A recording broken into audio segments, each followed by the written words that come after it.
एक समय की बात है। एक शहर में ब्रिज नाम का एक आदमी रहता था जो ऑटो रिक्शा चलाता था। ब्रिज की पत्नी विमला घर संभालती थी और उनकी बेटी मीनल कॉलेज में पढ़ती थी। मीनल पढ़ने में बड़ी होशियार थी। ब्रिज और विमला मीनल की पढ़ाई पर बड़ा ध्यान देते थे और वो चाहते थे कि उनकी बेटी पढ़ लिख कर बस कुछ बन जाए। जब ब्रिज ऑटो रिक्शा चला रहा होता है और उसका ध्यान कहीं और होता है, उसे कोई होश नहीं होता कि वो कहाँ जा रहा है। और तभी एक ट्रक सामने से आने लगता है और ट्रक से टकराकर दूर जा गिरता है। उसी वक्त ब्रिज की मौत हो जाती है और उसका ऑटो रिक्शा टूट फूट जाता है। जब ये बात मीनल और बिमला को पता चलती है तो वो भागते हुए वहाँ जाती हैं। बाबा, ये क्या हो गया बाबा? हाय, हम बर्बाद हो गए, सब खत्म हो गया। मीनल, हम अकेले रह गए। मीनल, हम अकेले रह गए। दोनों माँ बेटी बहुत रोती हैं और अकेले रह जाती हैं। कुछ दिन उनके इतने मुश्किल से निकलते हैं और फिर तो उनको पैसों की दिक्कत भी शुरू हो जाती है। मुझे अब कुछ न कुछ करना पड़ेगा, कैसे चलेगा अब? पर बेटी, कुछ मत बोलो माँ, मैंने सोच लिया है। बाबा का ऑटो रिक्शा बाहर ऐसे ही खड़ा है, मैं क्यों ना उसे दुकान की तरह इस्तेमाल करना शुरू कर दूं। पर उसमें तू किस चीज की दुकान खोलेगी? गोलगप्पे की दुकान। मैंने देखा है आजकल लोग नए नए तरीके ढूंढ रहे हैं खाने पीने की चीजें बेचने के। एक आदमी ने वैन को ही दुकान बना रखा है और उसमें मोमोज, चाउमीन, जाने क्या क्या बेचता है। बहुत भीड़ रहती है माँ। अच्छा बताओ, आजकल क्या क्या तरीके निकाल दिए हैं लोगों ने। हाँ माँ, और मैंने सोच समझकर गोलगप्पे का काम सोचा है। उसमें सबसे कम लागत है और सबसे ज्यादा बिकते हैं। मैं अपने कॉलेज के बाहर ही ऑटो रिक्शा लेकर खड़ी हो जाऊंगी और सब मुझसे ही गोलगप्पे खाएंगे। पर तेरी पढ़ाई तेरे बाबा का सपना था, तू पढ़ लिख कर कुछ बन सके। अब बाबा ही नहीं है तो क्या सपना, अभी हमें पैसे चाहिए बस। अगले दिन मीनल ऑटो रिक्शा को अच्छे से साफ करती है और उसमें गोलगप्पे और उसका पानी और बाकी का सभी सामान लेकर निकल पड़ती है। वो कॉलेज के बाहर उस ऑटो रिक्शा को रोक देती है और गोलगप्पे बेचना शुरू कर देती है। सब लोग मीनल को ऐसे ऑटो रिक्शा में गोलगप्पे बेचता देख हैरान रह जाते हैं। फिर सब उसके पास गोलगप्पे खाने आते हैं तो उनको गोलगप्पे इतने स्वाद के लगते हैं कि सब उसकी जमकर खूब तारीफ करते हैं। कुछ ही दिनों में मीनल ऑटो रिक्शा में गोलगप्पे वाली के नाम से मशहूर हो जाती है। पूरा दिन उसके ऑटो रिक्शा के आसपास भीड़ लगी रहती है और मीनल काफी अच्छा कमाने लगती है। कॉलेज के बाहर एक और गोलगप्पा वाला गोलगप्पे बेचता है, पर उसके हाथ के गंदे गोलगप्पे खाना हर कोई बंद कर देता है। वो गोलगप्पे वाला मीनल से बहुत ज्यादा चिढ़ने लगता है। इस लड़की ने तो मेरी दुकान ही बंद कर डाली। अच्छा खासा लोग गोलगप्पे खाने आ रहे थे, अब मैं क्या ही करूँगा। अब तो जब तक इसकी गोलगप्पे की दुकान यहाँ से नहीं हटेगी, मेरी दुकान चलना बहुत मुश्किल है। हरी मीनल से इतना चिढ़ता है कि एक दिन जब मीनल सामने की दुकान से पानी लेने जाती है तो वो पीछे से उसके ऑटो रिक्शा की ब्रेक खराब कर देता है। मीनल जब वापस आती है तो उसे कुछ पता ही नहीं चलता। वो गोलगप्पे बेचने घर से निकल पड़ती है। रास्ते में मीनल जब ब्रेक लगाती है तो उसके ऑटो रिक्शा की ब्रेक ही नहीं लगती। मीनल घबरा जाती है। हटो हटो, सामने से हटो, ऑटो रिक्शा में ब्रेक नहीं लग रही। सामने एक छोटा बच्चा आ जाता है और मीनल को कुछ समझ नहीं आता कि वो करे तो क्या करे। वो बच्चे को बचाने के लिए ऑटो रिक्शा दूसरी तरफ मोड़ देती है और ऑटो रिक्शा फ्लाई ओवर से उड़ता हुआ सीधे नीचे पानी में गिरता है। मीनल और ऑटो रिक्शा का कुछ पता नहीं लगता और मीनल वहीं डूबकर मर जाती है। मीनल मरने के बाद एक चुड़ैल बन जाती है। उसे पता होता है कि उसके बाद उसकी माँ का कोई नहीं है, इसलिए उसकी आत्मा तड़पने लगती है। वो चुड़ैल बनकर वापस आ जाती है। पहले मेरे बाबा चले गए, फिर मेरी भी मौत हो गई, अब मेरी माँ का क्या होगा? उनको कभी पता नहीं लगना चाहिए कि मैं मर चुकी हूँ। मैं उनकी मदद करूँगी, उनको कभी अकेला नहीं छोड़ूंगी मैं। अब मीनल अपना भेष बदलकर घर पहुँचती है। उसकी माँ उसे खाना खाने को कहती है पर वो साफ मना कर देती है।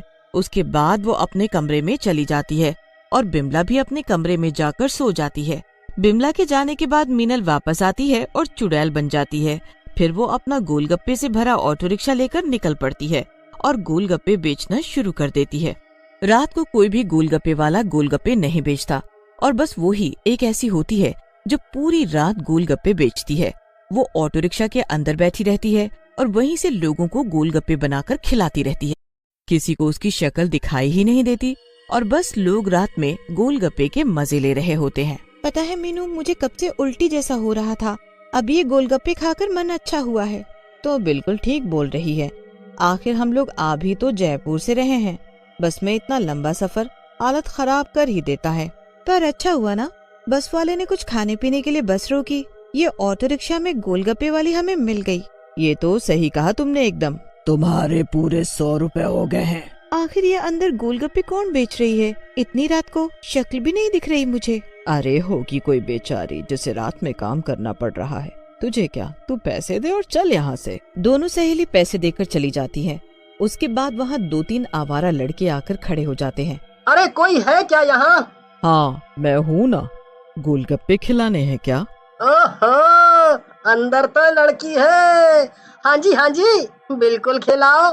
हाँ थोड़ा तीखा ज्यादा डालना। ठीक है अभी खिलाती हूँ। चुड़ैल अपना हाथ बाहर करके तीनों को एक एक करके गोलगप्पे खिलाने लगती है। हमने तो आपको तीखा बोला था, पर ये तो मीठा है। नहीं तो मैंने तो तीखा गोलगप्पा ही दिया है। देखिए आप लोग मुझसे ये सब मजाक ना करें और गोलगप्पे के पैसे दे दें। अच्छा बस आखिरी एक गोलगप्पा और खिला दो, फिर हम आपको आपके पैसे दे देंगे। चुड़ैल अंदर से उसको एक आखिरी गोलगप्पा देने के लिए हाथ बाहर निकालती है तो वो लड़का उसका हाथ ही पकड़ लेता है। चुड़ैल अंदर बैठी गुस्से में लाल आंखें कर लेती है। उसके सुंदर हाथ भयानक बनने लगते हैं और उसमें से लंबे लंबे नाखून निकलने लगते हैं। लड़का डर के मारे झट से हाथ छोड़ता है, पर अब अंदर से चुड़ैल उसका हाथ पकड़ लेती है और फिर अपनी मुंडी बाहर निकालती है। अरे ये तो चुड़ैल है, भागो यहाँ से, भागो भागो। अरे मुझे तो छुड़ाओ पहले। छोड़ दो हमें जाने दो, हमसे गलती हो गई। मैं चुड़ैल हूँ, ये देखकर तुम अपनी गलती मान रहे हो, पर अगर मेरी जगह आज कोई और लड़की होती तो क्या तुम ऐसा करते? नहीं, कभी नहीं, इसीलिए मैं तुम्हें नहीं छोड़ूंगी। तीनों लड़के चुड़ैल की खूब मिन्नत करते हैं, पर चुड़ैल उनको अच्छा सबक सिखाकर ही छोड़ती है। अब चुड़ैल हर रात ऐसे ही गोलगप्पे बेचने निकल पड़ती है और ऐसे ही खुद की शक्ल छुपाकर खूब गोलगप्पे बेचती है। उसे डर होता है कि उसकी माँ उसे रात को चुड़ैल के रूप में ना देख ले, इसलिए वो रात को ही निकलती थी और दिन भर घर में छुपकर बैठा करती है। एक दिन बिमला मीनल से बोलती है, अरे मीनल, तू अब रात को गोलगप्पे बेचने क्यों जाती है? अच्छे खासे दिन में गोलगप्पे बिक तो रहे थे। नहीं माँ, रात को ही ठीक है, रात को ज्यादा कमाई होती है और दिन में तुम्हारी मदद भी तो कर पाती हूँ। जैसी तेरी मर्जी, पर अपना ध्यान रखा कर। एक रात मीनल चुड़ैल के रूप में गोलगप्पे बेच ही रही होती है कि तभी वहाँ से हरी गोलगप्पे वाला गुजर रहा होता है। ये तो उसी लड़की का ऑटो रिक्शा लग रहा है जिसके ब्रेक मैंने फेल कर दिए थे। जरा जाकर देखता हूँ। हरी ऑटो रिक्शा के पास जाता है और बोलता है, अरे कोई है क्या? जी भैया, मैं अंदर हूँ, गोलगप्पे खिलाने हैं क्या? हाँ बिल्कुल खिलाओ, पर तुम्हारी शक्ल नहीं दिख रही। तुमको गोलगप्पे खाने हैं या मेरी शक्ल देखनी है? अरे नहीं, ऐसी बात नहीं है, वो तो मैं बस ऐसे ही बोल रहा था। अच्छा, तुम एक बात बताओ कि जब तुम खुद गोलगप्पे बेचते हो तो मेरे गोलगप्पे खाने क्यों आए हो? तुमको कैसे पता? मतलब तुम सच में वही कॉलेज के बाहर गोलगप्पे बेचने वाली लड़की हो, है ना? पर ये बच कैसे गई? तूने अभी बोला कि मैं बच कैसे गई? सच सच बता, तूने मेरे ऑटो रिक्शा में गड़बड़ की थी ना? सच बता वरना। हाँ की थी तो मुझे धमकी मत दियो, समझी? वरना इस बार बचेगी नहीं। चुड़ैल अपनी मुंडी बाहर निकालती है। हरी चिल्लाता रह जाता है, तुझे जरा भी शर्म नहीं आई ऐसा घिनौना काम करते हुए? अब तो तू जिंदगी भर याद रखेगा कि तूने क्या गलती की है। चुड़ैल उसे इतना डुबोती है कि वो जिंदगी भर के लिए अंधा हो जाता है और उसे उसकी सजा मिल जाती है। मीनल हमेशा ऐसे ही चुड़ैल बनकर ऑटो रिक्शा में गोलगप्पे बेचती है और दिन भर अपनी माँ के साथ एक आम जिंदगी जीती है। सालों बाद उसकी माँ बूढ़ी हो जाती है तो एक दिन वो भी मर जाती है और उसके बाद वो ऑटो रिक्शा और चुड़ैल भी गायब हो जाते हैं।